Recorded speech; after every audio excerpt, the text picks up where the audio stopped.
How's that for your nightmares? I bought this land in June 2022. There were so many plans, so many dreams. I was done with the city, I'd worked hard, and I gave up much. I thought nothing would stop me, but everything got complicated. I spent 3 years going from failure to crisis and back again, finding bad excuses, having good ones, and just losing my way. 3 years to the day, and pushing back Armageddon. Today, I move forward, accepting failure, breaking barriers, and finding peace. In my own Zen Armageddon.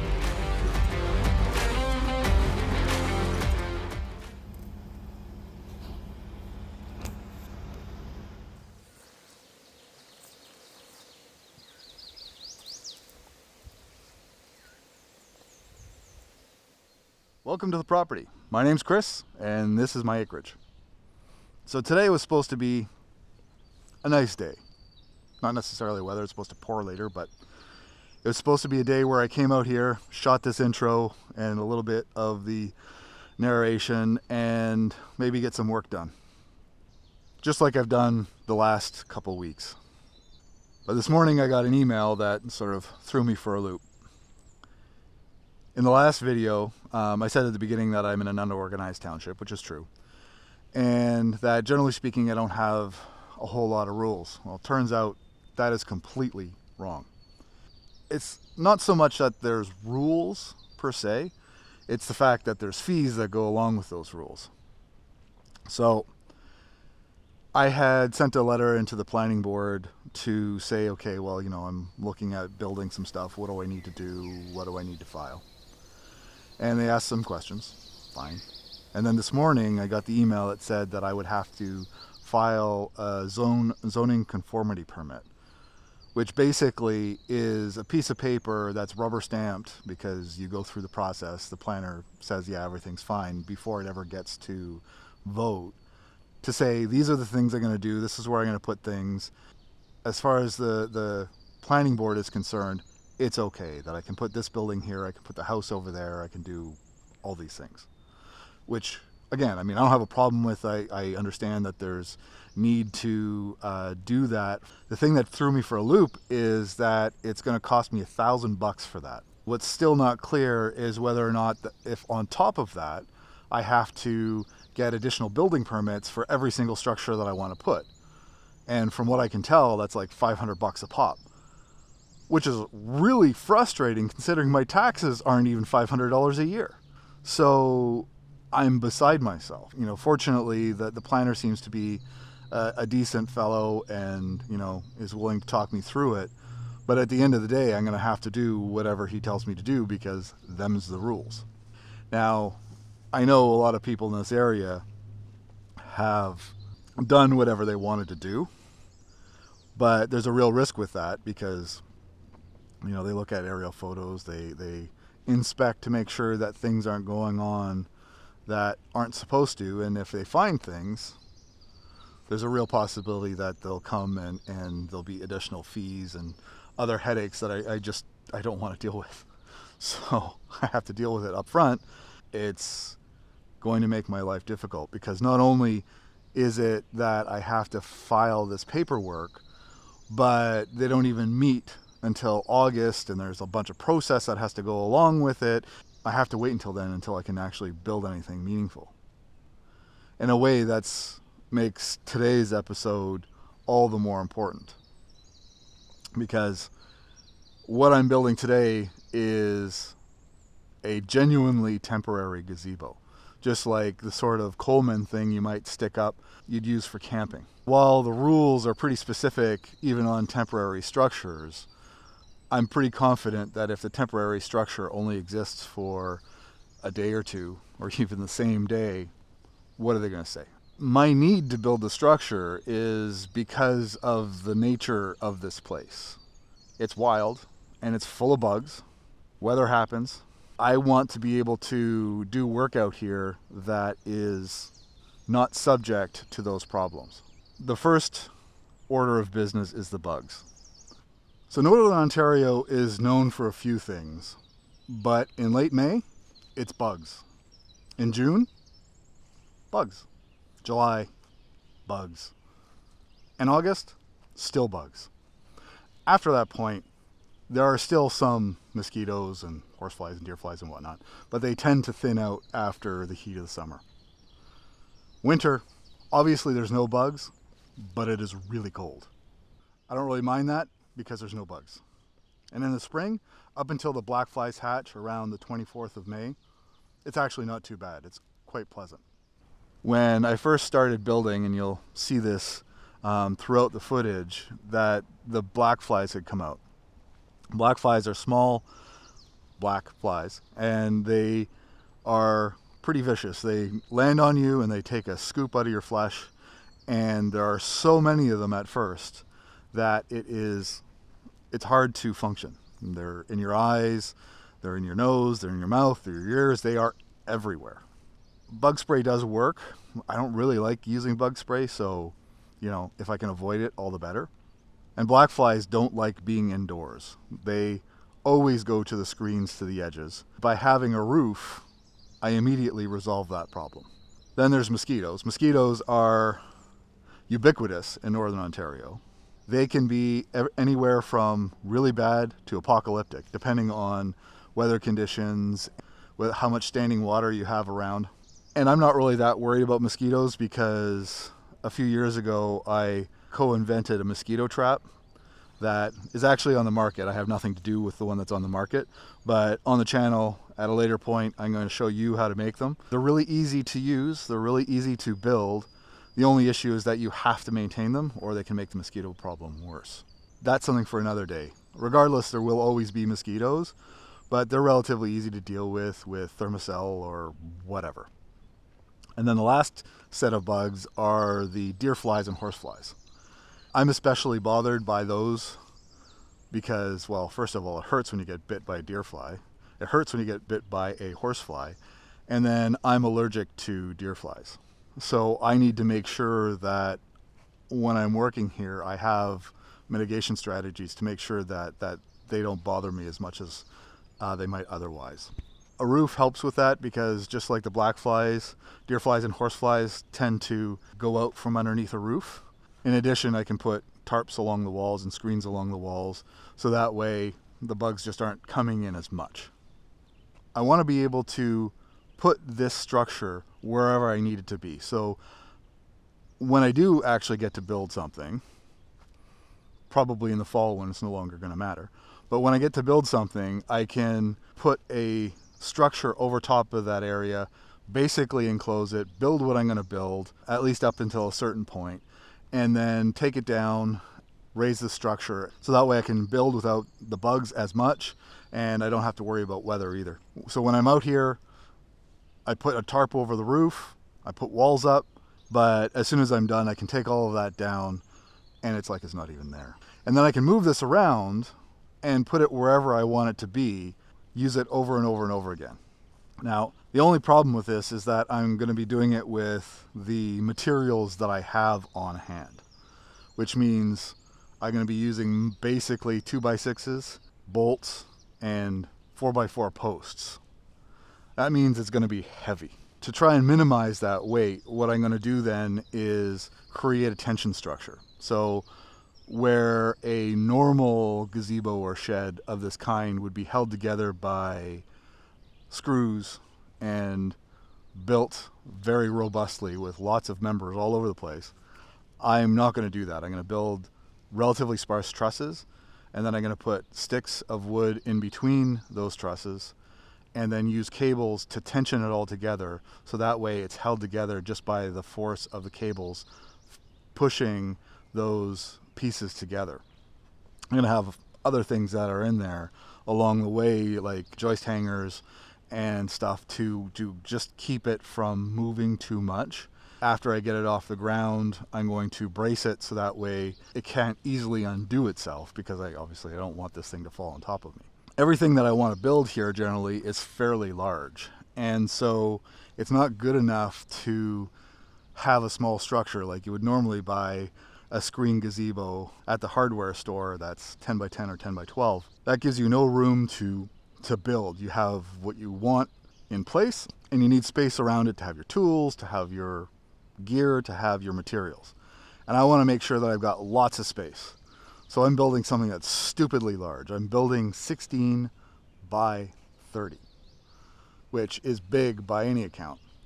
But because I'm doing it in such a sparse way, that means I only need 4 trusses and 8 posts. And obviously extra materials for purlins and ridge beams. It's still going to be heavy, it's still going to be complicated, and the process to build it was not ideal. So the trusses are basically a triangle. I added a couple extra braces just to keep its form. Probably unnecessary because it added a fair bit of weight. But I wanted to make something that I can reuse over and over and over again, and it'll be able to withstand being dropped or, moved around. I set up a couple of workhorses that I honestly didn't even know that I had in my basement. So it was a great find. Brought them out here and started to do the work.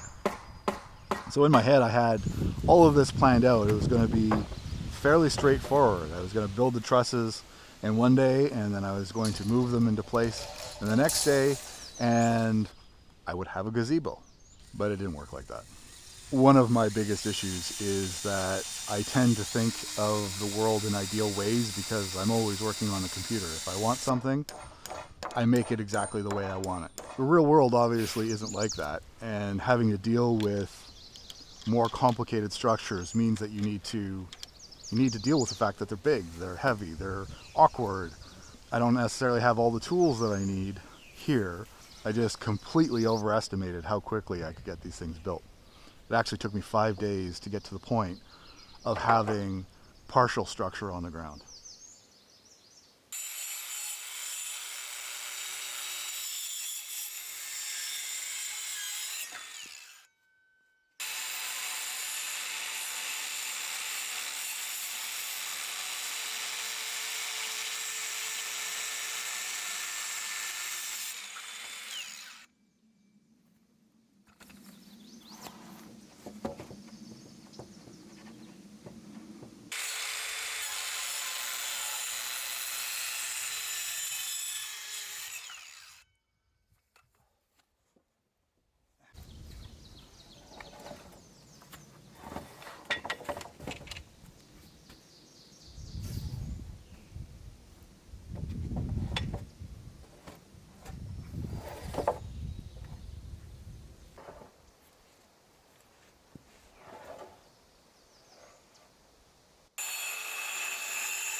Oh, it doesn't.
after each day, I was hot, I was tired, I was dehydrated, which was not helping because I started making a lot of really stupid decisions. I was moving them because I didn't want to leave them exposed on the road, which ironically they've been sitting out here for over a week now. But anyways, I was moving them back into one of the sea cans, and they're like 150, 200 pounds.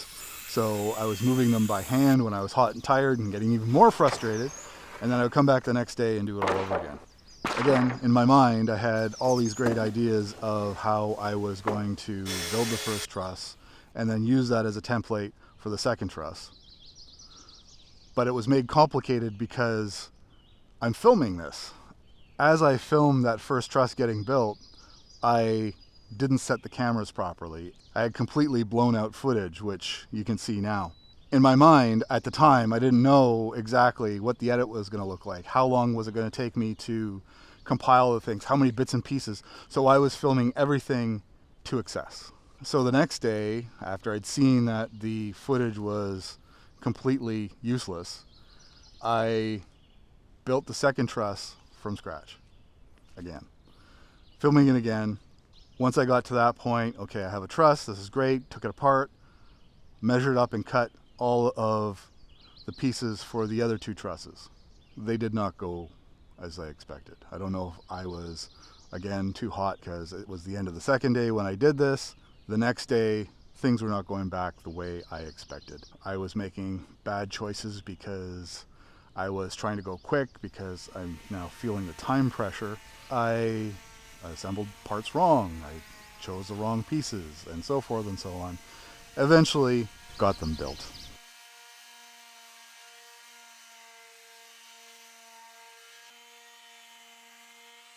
Because I had been moving them back and forth into the sea can, I realized that I needed a better way to deal with moving these things around, because regardless of whether or not I'm storing them undercover, I need to be able to move them wherever in the property that I need them moved.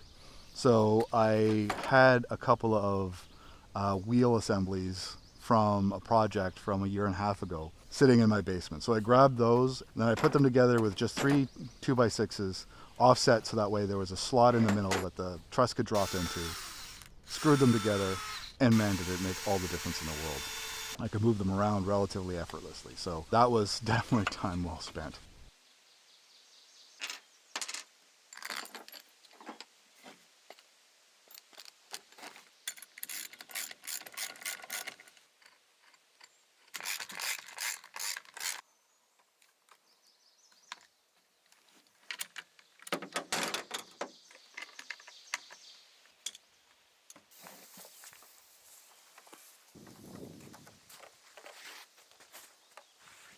It's a blustery day. By all accounts, it's perfect. The bugs are not bad at all. It's cool. And it's not raining. And I feel like crap. Not so much, I'm not sick. I just emotionally don't want to be here. And I'm trying to figure this out because this is exactly what I want to be doing. But I'm having trouble convincing myself to do it. I sat in the truck for almost half an hour thinking it through, and realizing that thinking it through isn't going to solve anything. Step by step, open the containers, open the sheds, haul out the cameras and the trusses. It's not like I have a lot left to do today. All I really want to do is get this thing up. The work has been done.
This is the back, so it's only going to have them on one side. But I'm not going to record doing all of this because it's going to take forever. And be the same thing over and over again. I want the center of the bracket roughly, so that way when the top hits, it's going to be above that.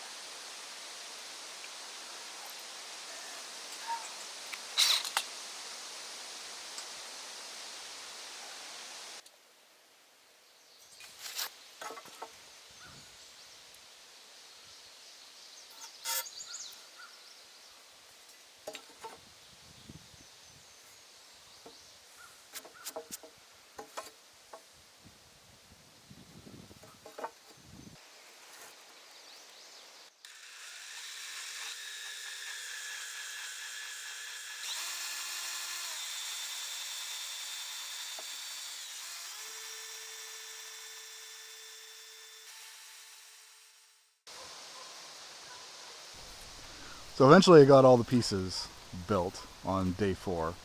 And by the end of day 4, again, I was hot, tired, and dehydrated. So I rolled up the trusses up to the top of the hill and went home for the day.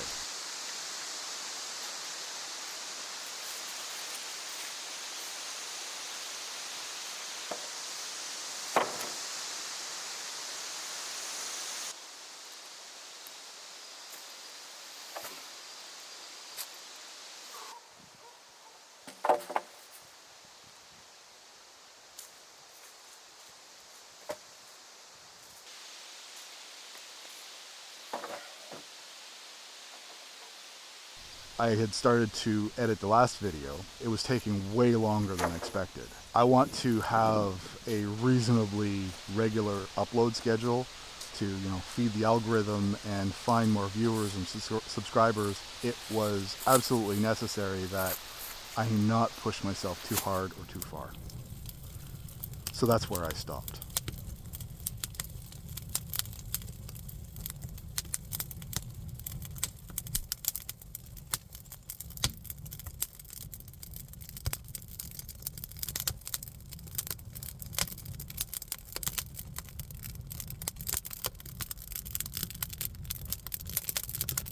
So now I have a gazebo that sits on the ground. I have a glorified roof structure and no building. And I don't think that's the end of the world, because in the end, I have to make sure that this whole process is relatively straightforward, that I can do it over and over again. I'm going to want to build more of these, smaller for the most part. I probably should have started there, to be honest, but anyways. Having this process work reliably and without hurting myself is super important. From the channel perspective, I want to make sure that I'm not setting expectations for myself that I can't meet. This channel really is about the journey. This isn't about building a gazebo or, as it is, a roof on the ground. This is about the journey to take this property from trees and dirt and turn it into something that is my future, my forever home, my way of living, and my self-reliance. So here we are. It's imperfect. And I think I just have to really take the time to recognize how long this is going to take. Right now it's slow and hard because I'm having to deal with the bugs. I'm having to work around the weather. I'm having to learn 1,000 things all at the same time because there's nuance to filming and what to film and how much to film. There's the whole process for getting all this footage onto the computer when I get home, so that way I can edit it in a way that doesn't take too long. Understanding the software that I'm using to edit, and that's all going to become easier with time. And as I start to have infrastructure, like once this is built, then I can come out here and not have to worry about the weather, because all I need to do is throw up a tarp and I'm good to go. All of this, it in a way is humbling, because I oftentimes have watched other YouTube channels and said, oh, I could do that better. There's easier ways to do that. Why would you do it that way? That is obviously the hard way. You know, here I am doing it the stupid way, doing it the hard way, making dumb mistakes. And really, I should have known better. I mean, it's not like building is ever easy, especially when you're alone. I've had to really reassess where I sit in all of this to recognize that I have to better understand my limitations and plan for them, because if I don't plan for them well, these mistakes are going to keep happening. And it really, really doesn't help when you're blindsided by unexpected bureaucracy in a place that's not supposed to have it. So that's today's video. Thanks for watching, and we'll see you next week.